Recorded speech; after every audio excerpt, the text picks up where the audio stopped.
Setelah itu Ustadz merasa ini nggak? Merasa mendapatkan something nggak, sesuatu?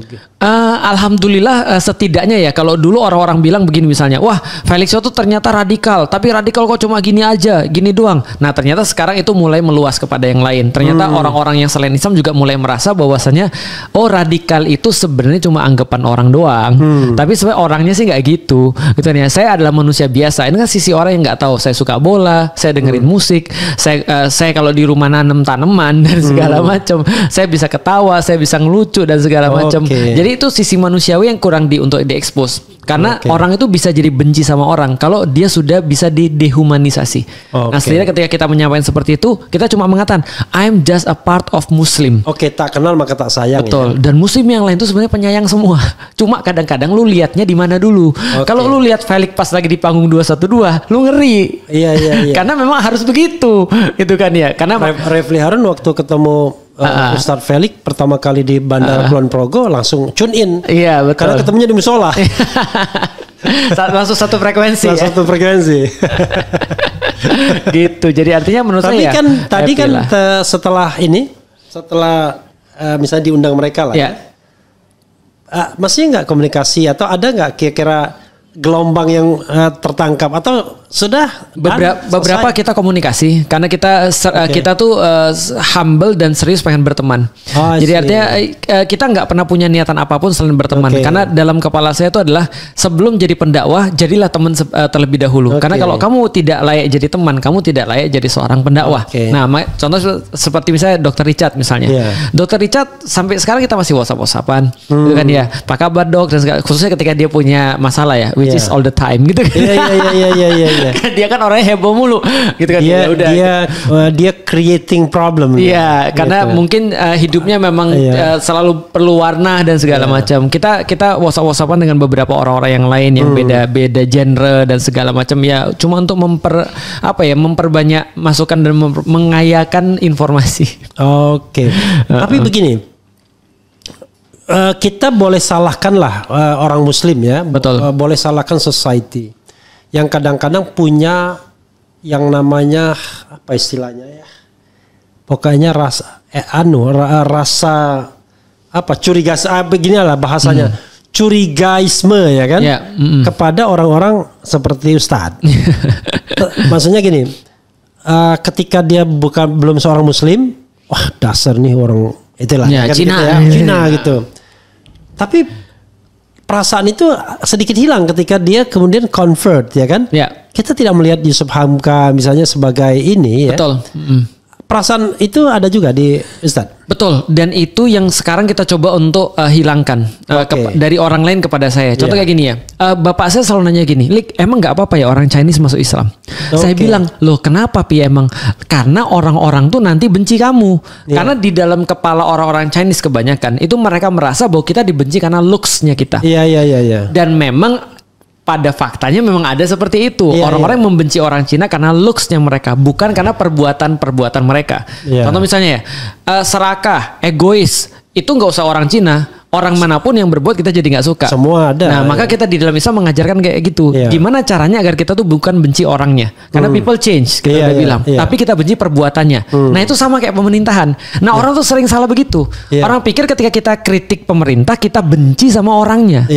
Padahal yang kita kritik itu adalah perbuatannya. Yang mau siapapun yang berbuat itu sama, jangan kita kritik. Gitu maksudnya. Nah, ini harus ada di dalam masyarakat Indonesia. Tepatnya nanti kalau Jokowi sudah tidak lagi pemerintah, nggak ada urusan ngeritik Jokowi. Betul, nggak ada urusannya ngeritik Prabowo.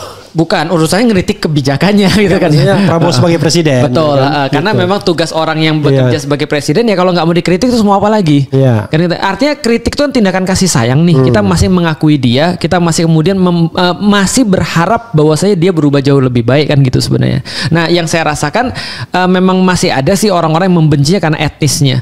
Tapi kebanyakan orang sih sebenarnya ketika saya udah masuk Islam, mereka jadi kemudian sayang sama saya. Maka itu menarik, Prof. Itu pertanyaan ketika 212. Jangan-jangan nih kerusuhan karena etnis, nggak suka sama Ahoknya yang Cina. Saya bilang, bro, aku di situ. Dan saya bukan hanya di 212, di 2016, di 2017, di 2018, beberapa kali saya tuh nggak naik ke panggung, tapi keliling di bawah itu. Ada nggak yang gebukin saya nih? Iya. Apakah ini kerusuhan etnis atau aksi etnis atau ini adalah aksi benar-benar karena agama? Dan ternyata orang pada minta foto. Iya. Artinya bukan karena etnisnya sih, karena saya ada di situ. Ahok nggak dibenci sebagai Chinese-nya, tapi yang jadi masalah adalah perkataannya tadi. Ya, orang luar kemudian seperti intervensi ke urusan. Betul. Dan juga sekarang kita juga nggak ada masalah kok ketemu lagi misalnya dengan orang-orang yang sama, kita nggak ada masalah. Itu kan artinya itu sudah selesai kan ya. Dia sudah dihukum, mendapatkan hukuman, sudah berubah dan segala macam, people change. Tapi perbuatan seperti itu kalaupun dilakukan oleh orang Muslim juga, kita juga akan protes juga. Ya walaupun ya kita nggak bisa deny tiba-tiba ada hukuman permanen ya. Nggak boleh ini, nggak boleh itu, jangan ini, jangan itu ya. Betul. Kalau dia mau nyalon ya terserah. Perkara Anda nggak mau milih itu hak Anda, tapi jangan melarang orang untuk nyalon. Benar. Jadi gitu. Benar juga. Saya ingat waktu di Amerika ya begitu. Yang namanya kebebasan beragama itu azan tuh nggak boleh dilarang, tapi volumenya dikecilkan boleh. Gitu. Iya, tapi memang kalau kayak gitu memang harus memperhatikan banyak hal ya, termasuk norma tadi itu ya. Karena hukuman masyarakat kayaknya lebih kejam daripada hukuman negara, Prof. Iya. Coba saya lihat ada lagi nggak pertanyaan yang penting ya. Ini penting nih, rata-rata mualaf malah jadi nggak punya duit. Ada juga persoalan seperti itu. Iya betul. Gitu. Kalau menurut saya gini, Prof. Sebenarnya kalau dia memang nggak punya duit, mau jadi apa aja dia tetap nggak punya duit. Jadi nggak ada. Tapi benar, kadang-kadang kita suka guyonan gini, Prof. Kenapa ya yang masuk Islam kita tuh pada nggak punya duit? Jadi masalahnya ekonomi lagi gitu maksudnya. Tapi ya setidaknya ya memang karena di Indonesia marginal itu, dominasi daripada penduduk Indonesia kan adalah penduduk yang kemudian sangat bahaya dari segi ekonomi. Artinya kalau disenggol dikit langsung jatuh miskin gitu maksudnya. Jadi kemiskinan yang terstruktur. Nah, artinya ya kalau misalnya dari rata yang masuk Islam dari yang banyak ya gitu akhirnya. Jadi yang miskin-miskin tadi ya walaupun ada variabel-variabel yang lainnya. Tat, ini terakhir ya biar maksudnya biar tambah menarik ya. Saya mau trivia. Ya. Trivia. Jawab cepat ya? Walaupun jawab cepat atau apa? Iya bukan. Enggak harus jawab cepat. Berpikir juga nggak apa-apa. Tapi trivianya gini. Abu Bakar atau Umar bin Khattab? Umar. Why? Saya lebih cocok dengan yang agak heboh kayaknya. Oke, ya bukan yang soft gitu ya. Ya jadi contoh ya, salah satu yang menginspirasi saya adalah ketika Umar itu mau hijrah, dia naik ke atas Ka'bah. Terus dia bilang, saya mau hijrah, siapa yang anu gitu ya. Bener. Gitu. Dia langsung woro-woro kan gitu kan. Tapi Abu Bakar yang mendampingi Rasulullah. Artinya ya ini masalah preferensi aja ya. Kayak misalnya ulama-ulama ada yang mereka stand out, ada yang mereka menyiapkan dengan tenang. Imam Syafi'i termasuk yang menyiapkan dengan tenang. Imam Ahmad bin Hanbal termasuk yang berdiri. Dan mereka punya alasan masing-masing dan semuanya amazing sih bagi saya. Tapi ya kalau saya disuruh milih Umar atau Abu Bakar, ya Umar lah. Umar bin Khattab atau Utsman bin Affan? Umar. Tetap. Umar bin Khattab atau Ali bin Abi Thalib? Jelas Umar. Oh tetap Umar. Tetap ya. Umar. Biasa Al-Faruq. Karena saya nggak pinter. Itu kan kalau Ali kan wah kayaknya pinter banget kan Mas. Kita kan nggak sepinter itu.